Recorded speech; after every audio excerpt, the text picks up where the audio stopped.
Rasul juga pernah mengatakan di hadapan sahabat-sahabatnya, la tutruni kama atratin nasara. Kalian jangan berlebih-lebihan terhadap saya. Kalian jangan gulu terhadap saya sebagaimana gulunya orang-orang Nasrani. Bagaimana gulunya orang-orang Nasrani menempatkan Nabi Isa tidak lagi sekedar sebagai seorang rasul, tapi sudah menempatkan Nabi Isa lebih dari sekedar seorang rasul, bahkan menganggapnya bagian dari ilah, bagian dari Tuhan. Kata Rasul, jangan kalian seperti itu. Ana Rasulullah wa ana Abdullah. Saya ini memang adalah utusan Allah, tapi saya adalah hamba Allah. Jadi jelas Nabi kita itu menyampaikannya, saya memang Rasul, tapi tempatkan saya sebagai seorang Rasul saja, karena saya adalah Abdullah, saya adalah hamba Allah. Maka menempatkan Nabi lebih dari sebagai seorang Rasul, maka itu akan salah, dan itu syirik.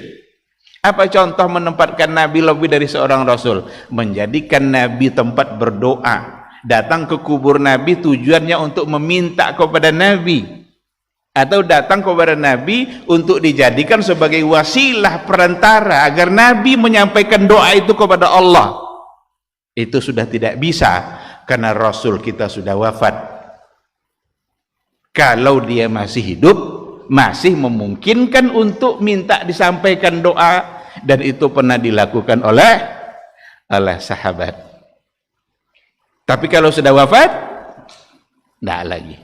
Maka Umar bin Al-Khattab dalam satu riwayat dikatakan bahwa dia mengatakan begini, dulu dia pergi ke pamannya Rasul yang namanya Abbas ketika lama hujan itu tidak turun. Kata Umar begini, ya Abbas, dulu ketika Nabi hidup, lama hujan tidak turun, kami datang menemui Nabi dan minta agar beliau berdoa supaya hujan itu turun. Lalu turunlah hujan. Sekarang Rasul itu sudah wafat, maka kami datang menemui kamu sebagai pamannya, sebagai orang yang soleh, dan kami meminta kepada kamu agar memohon kepada Allah Subhanahu wa ta'ala. Ini dalil yang sangat jelas dan terang sekali. Kalaulah boleh menitipkan doa lagi kepada Nabi, niscaya Umar akan datang menemui Nabi dalam kuburnya. Tapi ternyata itu tidak dilakukan oleh Umar bin Al-Khattab, karena Rasul sudah wafat. Tapi dia datang menemui Al-Abbas, paman Nabi yang masih hidup.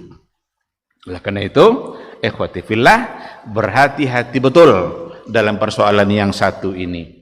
Karena sering kita didangkalkan atau diajak kepada satu pemahaman yang di situ didangkalkan kita dalam persoalan syirik itu, sehingga dianggap itu bukanlah sebagai soal bagian dari syirik, tapi itu adalah sesuatu yang memang baik untuk dilakukan.